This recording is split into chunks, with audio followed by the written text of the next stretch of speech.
membuktikan peristiwa osmosis pada kentang.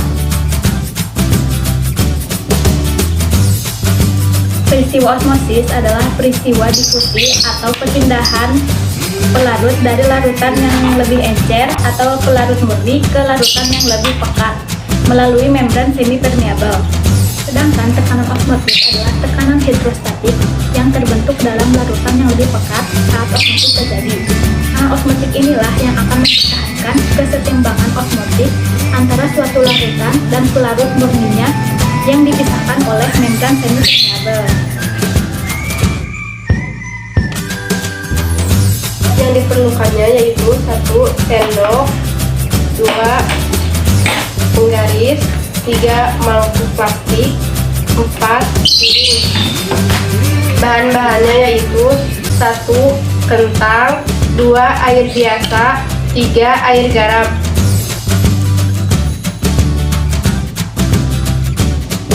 Pertama-tama, siapkan 2 buah kentang yang sama panjang 2 x 4 cm. Lalu masukkan kentang ke dalam air garam dan air biasa. Lalu diamkan selama 20 menit. Setelah direndam selama 20 menit, kita tiriskan kentang menggunakan sendok. Setelah kita bereksperimen, tadi terdapat perubahan pada kentang. Jadi sebelum dimasukkan ke dalam larutan panjang, kentang adalah 4 cm. Setelah direndam selama 20 menit, panjang kentang berubah, baik itu kentang yang dicelupkan ke dalam air biasa maupun kentang yang dicelupkan pada air garam. Dan untuk panjangnya sendiri, untuk kentang yang dicelupkan ke dalam air biasa, dia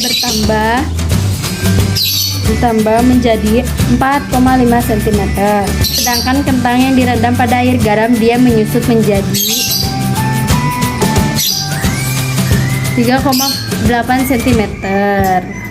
Nah, begitu pula dengan tekstur yang dimiliki kentang. Setelah perendaman, tekstur kentang pada larutan garam lebih lembek.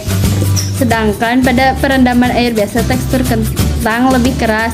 Dan untuk panjangnya sendiri, untuk kentang yang dicelupkan ke dalam air biasa, ukurannya lebih besar dari sebelumnya.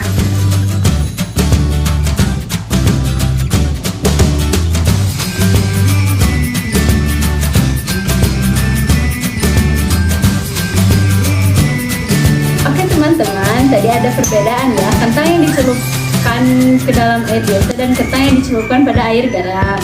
Nah, mengapa bisa seperti itu? Saya akan menjelaskannya. Nah, penjelasannya seperti yang telah kita bahas di awal tentang tekanan osmotik. Osmotik adalah perpindahan air dari larutan hypoid atau lebih rendah ke larutan hyper atau larutan lebih tinggi melalui membran semi-permeabel. Nah, peristiwa ini terjadi pada kentang yang direndam pada larutan garam. Perpindahan air secara osmosis terjadi dari sel-sel kentang yang bersifat hipo, kemudian keluar menuju ke larutan yang bersifat hiper sehingga terjadi perubahan pada kentang. Sedangkan yang terjadi pada kentang yang direndam air biasa, perpindahan air secara osmosis terjadi dari air yang bersifat hipo menuju sel-sel kentang yang bersifat hiper. Nah, mengingat larutan kentang lebih pekat dari air suling, masuklah air suling ke dalam sel kentang. Akibatnya, masuknya air pada sel kentang membuat sel dalam keadaan turkis atau tekanan Stacker tinggi. Inilah yang menyebabkan kentang menjadi lebih keras, dan alasan inilah yang juga membuat kentang menjadi lebih panjang. Ya, dari kelompok kamu.